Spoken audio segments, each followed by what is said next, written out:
Саламатсыңарбы окуучуларым? Адаттагыдай кезектеги видео сабагыбыз кыргыз адабият сабагы окутуу кыргыз тилинде жүргүзүлгөн 10-класстар үчүн. Окуучулар, төмөндөгү минусовкасына көңүл бургула. Тапсаңар бүгүнкү тема аталышын туура тапкан болосуңар.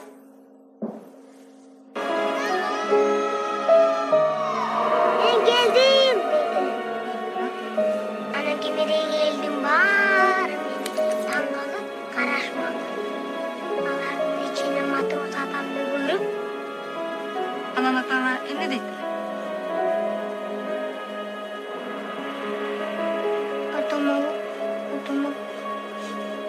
Atama ne? Ata senin için muagil beş. Ben seni ayı sandım.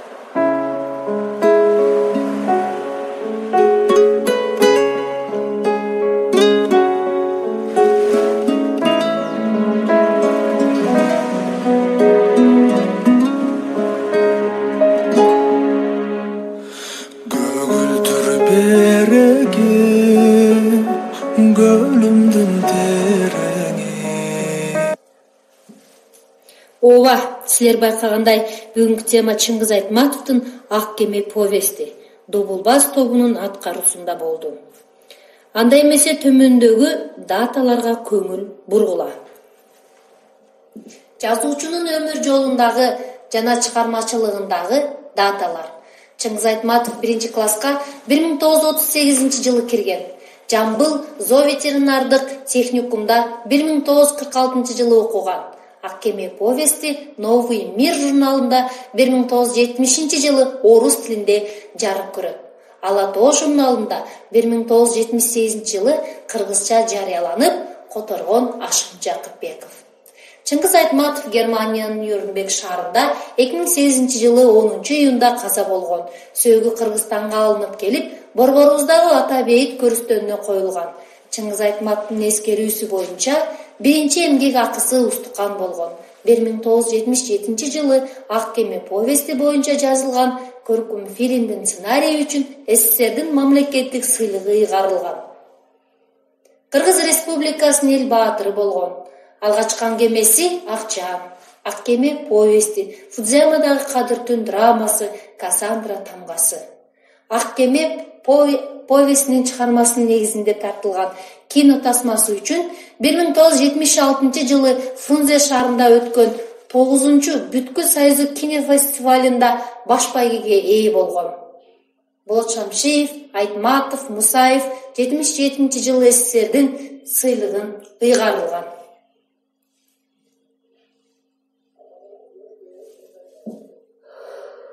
Адамга эң кыйыны күн сайын адам болуу. Бул улуу сөздөр. Кыргыз элинин сыймыгы Чыңгыз Айтматовго таандык. Таластын Шекер айылында залкар жазуучу Айтматов төрөлүп өскөндүгү тууралуу жалпы журтка маалым. Биз бүгүн Айтматовдун далай чыгармаларына өзөк болуп, талант көрүнгөсүн купуя багып өстүргөн Шекер айылында. Шекер айылында Чыңгыз Айтматов атындагы музей да бар. Аталган музей Айтматовдун 50 жылдыгына карата ачылган. 10 жылдан кийин музей дагы кеңейтилип толукталган.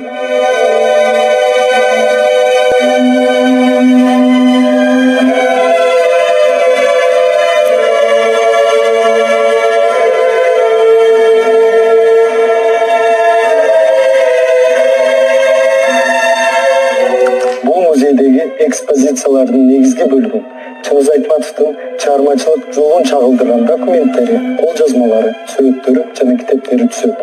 Андан тышкары анын үй бүлөсү, жакындары тууралуу маалыматтарды алууга болот.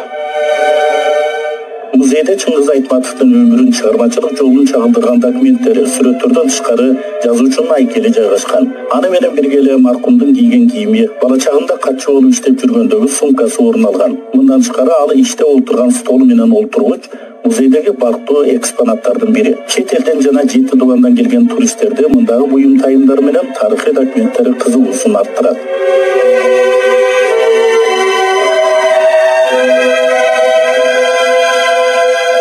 Айылда Чыңгыз Айтматов билим алган мектепте элетели Дүйшөндүн мектеби деп атап алышкан. Азыр анын ордели калган. Мына ушул мектепте окуган Чыңгызды атасына кошуп айыптап, пионерге кабыл албай койгон окуяны азыр эл ага жакын жайгашкан булак менен байланыштырып айтып келишет. Душман инсан, чебер калемгер Айтматов чыккан ушул алакандай Шекер айылына жазуучуну аздектеген инсандар алыс жакын дебей бүгүнкү күндө да кайрылып келип турушат. Айылдын чет жагында улуу жазуучубуз эс алып бир нече чыгармаларын жазган жай мына ушул жер. Айтматов деген ысым ар бир кыргыздын жүрөгүндө сакталары бышык. Анын калеминен жаралган чыгармалары чет тилдерге да которулуп кыргызды дүйнөгө тааныткан. Демек кыргыз адабиятында Опол тоодой орду бар Чыңгыз Айтматовго тиешелүү болгон ар бир маалымат кийинки урпактарга жетиши шарт.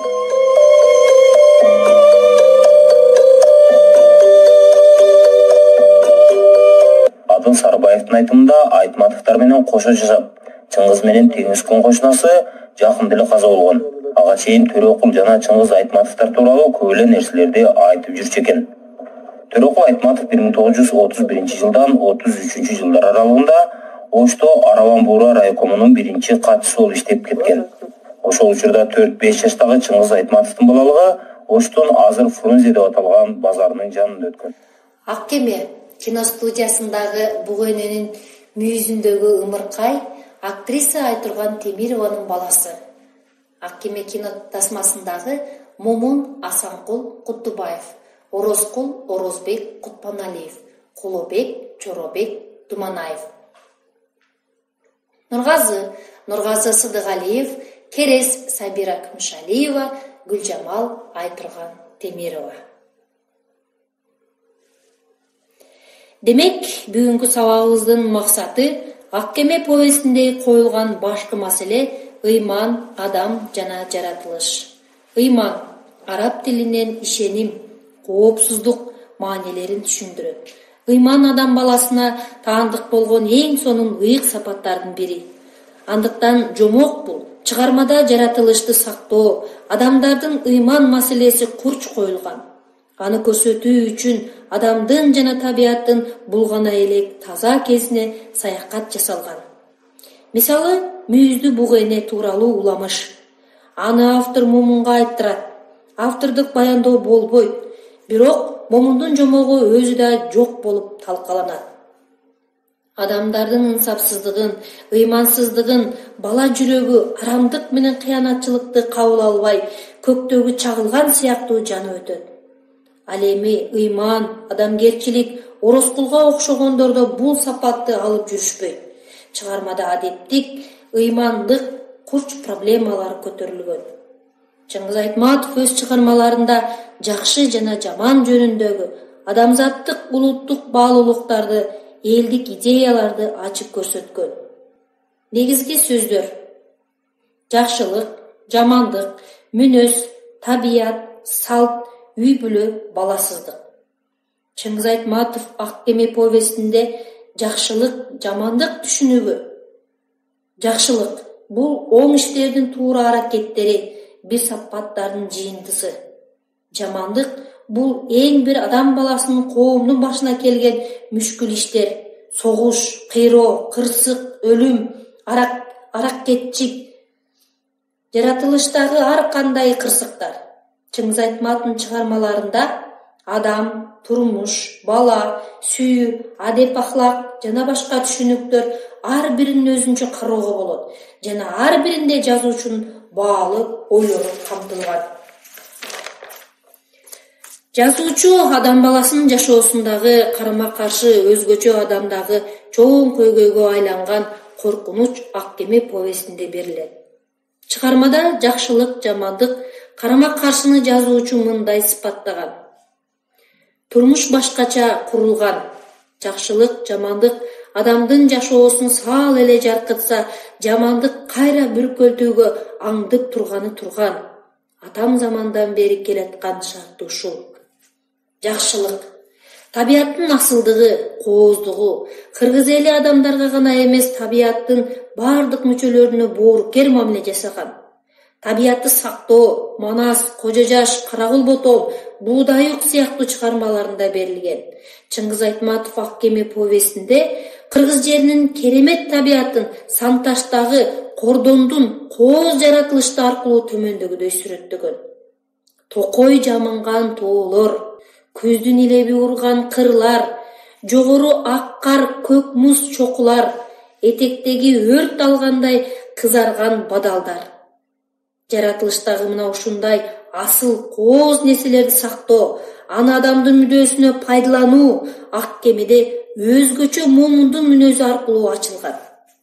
Автор адам менен табияттын, жан жаныбарлардын бири-бири менен тыгыз байланышта дүйнөнүн бир бөлүгү экенине ишенет. Адам баласы жаратылышка, жан жаныбарларга кыянаттык кылбай, аларды өз жанындай сакташ керек экендигин жан күйгүзүп жарыялайт. Жамандык экологиянын бузулуусу. Жаратылышка болгон жамандык бул адамдын жаратылышка кылган кыянаттык мамилеси. Жаратылыштагы асыл кооз нерселер талкалоо, бузуу, табиятка болгон чыккынчылык.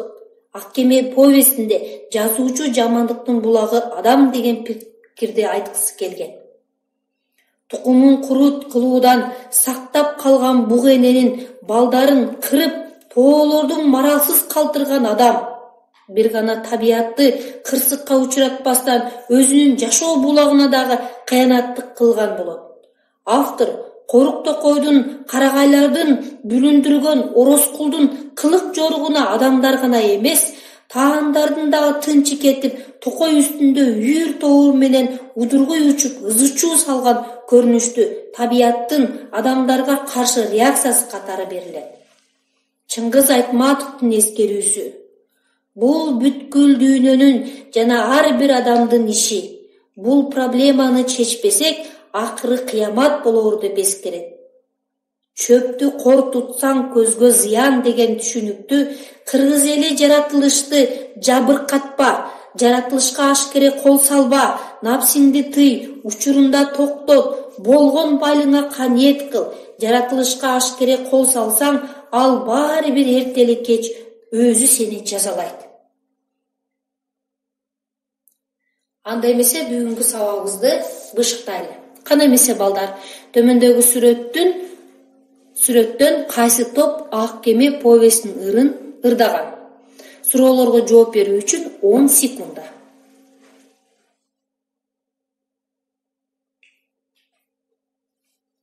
Биринчи суроо.